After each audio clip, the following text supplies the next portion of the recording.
Everyone. तो आज हम दो प्रॉब्लम्स डिस्कस करेंगे, जैसे कि मैंने कहा था, on the concept of relative velocity. और जो भी हमने कॉन्सेप्ट डिस्कस किया था स्पेसिफिकली सीधा सीधा हम उसी को यूज़ करके क्वेश्चंस को सॉल्व करेंगे।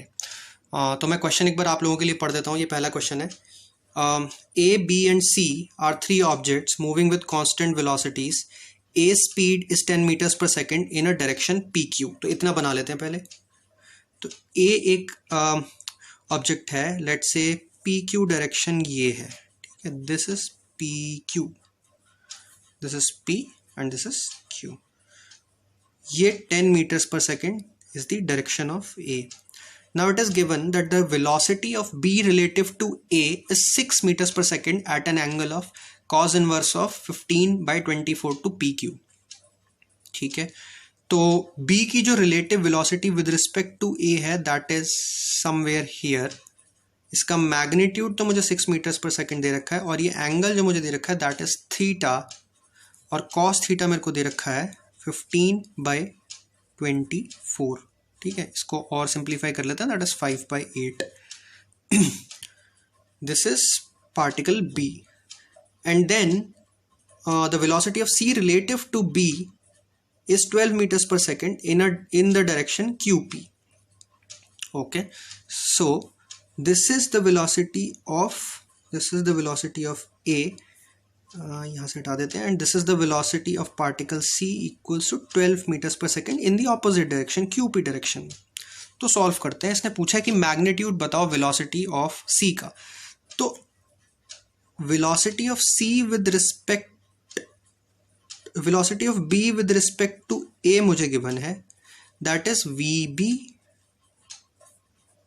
माइनस VA, विच मीन्स कि अगर मुझे B की वेलोसिटी निकालनी है तो वेलोसिटी ऑफ B क्या हो जाएगी, that is VB with respect to A plus velocity of A.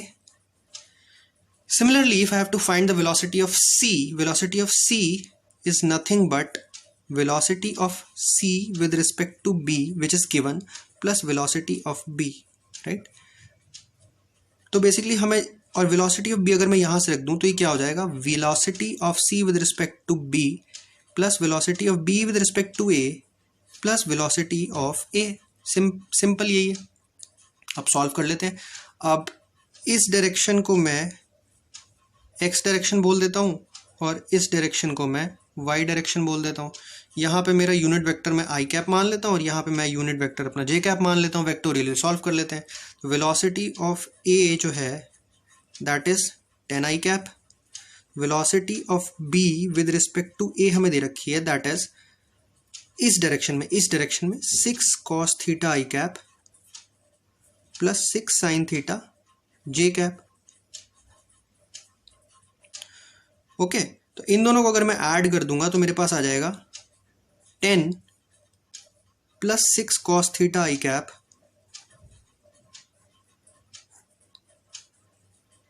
Cap plus 6 sin theta j cap. Okay, okay, and this is velocity of b। Actually ये velocity of b with respect to a थी, उसमें मैंने 10 add कर दिया।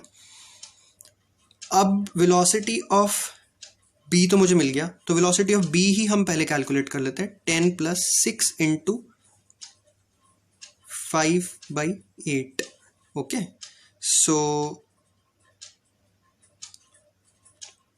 Just a minute. Okay, तो इसको हम calculate कर लेते हैं। ये हमारे पास आ जाएगा 10 plus 15/4 i cap plus 6 sin theta. अब इस ट्राइंगल में अगर मुझे पता है कि cos थीटा मेरे को मालूम है, या फिर मैं sin थीटा भी छोड़ देता हूँ, 6 sin थीटा j कैप रख देते हैं इसको, सिंपल। ठीक है, ये वेलोसिटी ऑफ b आ गई। अब वेलोसिटी ऑफ c निकालनी है, तो वो क्या होगा, वो होगा velocity of c with respect to b plus velocity of b। Velocity of c with respect to b क्या है, वो तो ऑपोजिट डायरेक्शन में -12 है, तो that is -12 i cap plus 10 plus 15/4 i cap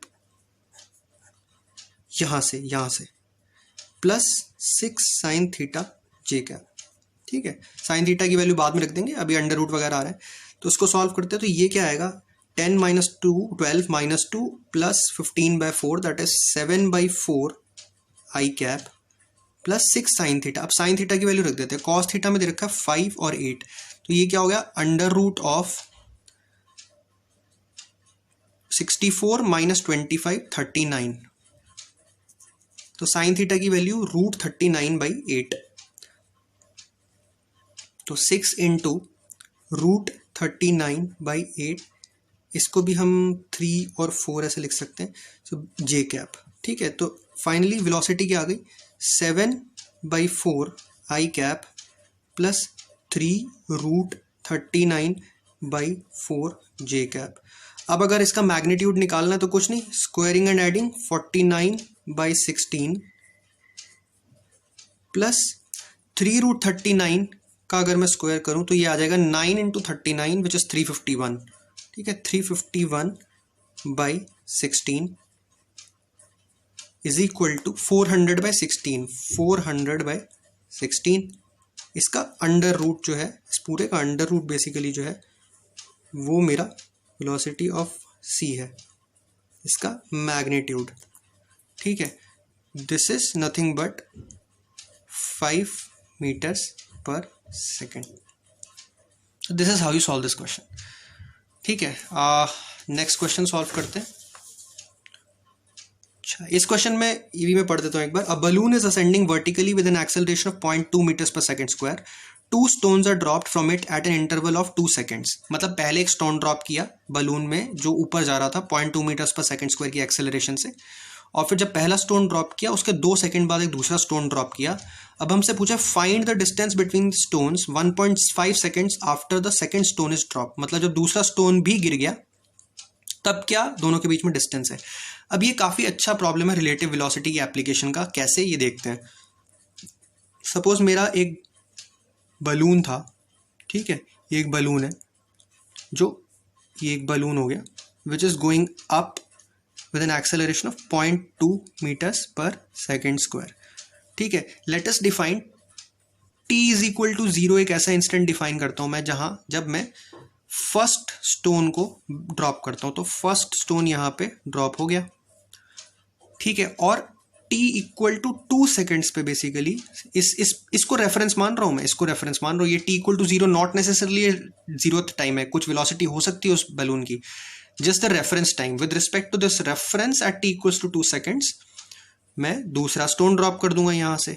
उस टाइम पे क्या होगा कि ये बलून कुछ ऊपर जा चुका होगा, तो ये बलून कुछ ऊपर जा चुका होगा। तो नीचे एक बार अच्छे से इमेज बना लेते हैं।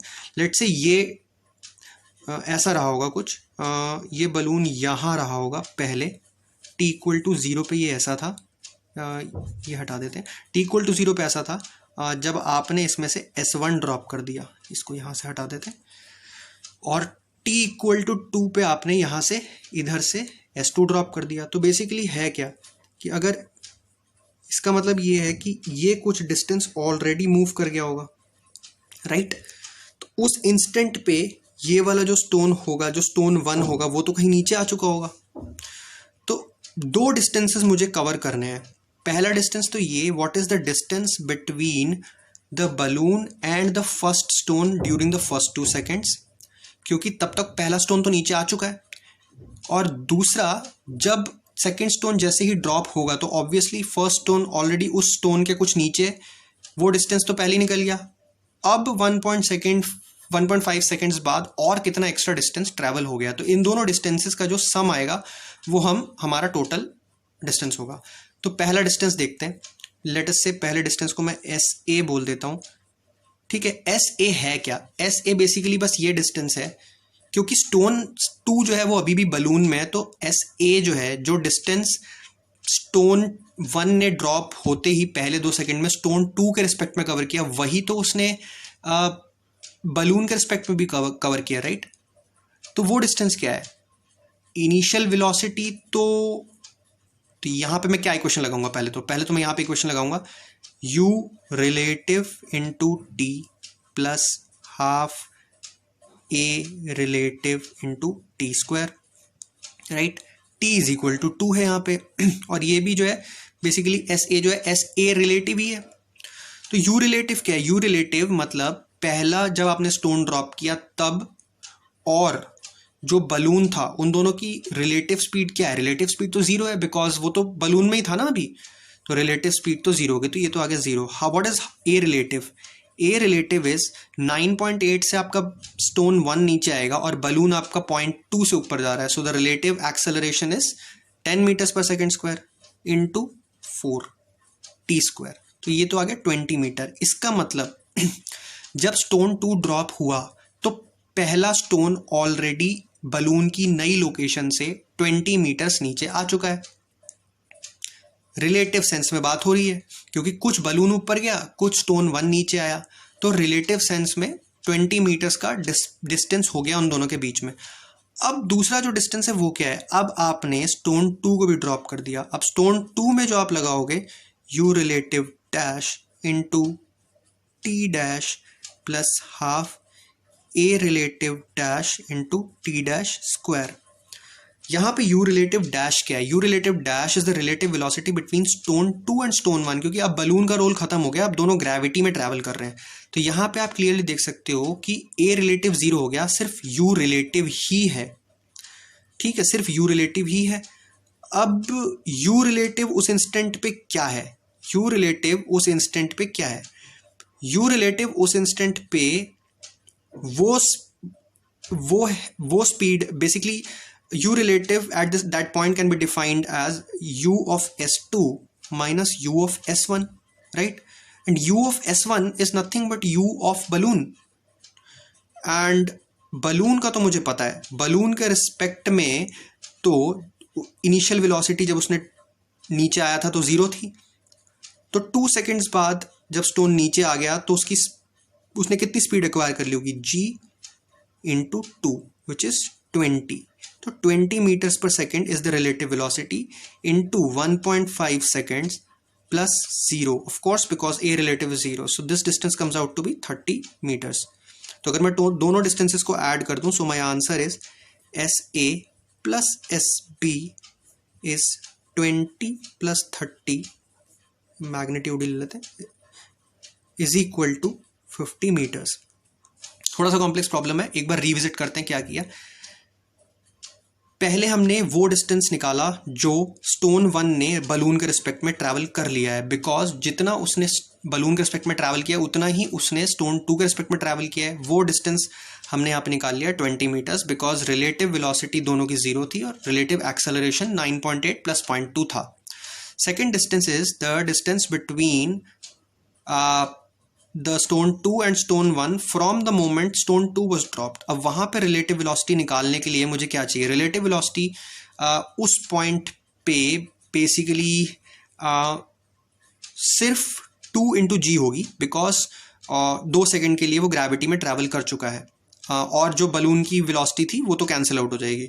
तो 20 metres per second is the relative velocity and acceleration वहाँ पे जीरो है बिकॉज दोनों फ्री स्पेस में नीचे आ रहे हैं, तो ग्रेविटी लग रहा है, और तो वहाँ पे जो डिस्टेंस आ जाएगा that is nothing but 20 into 1.5 hence 30 metres.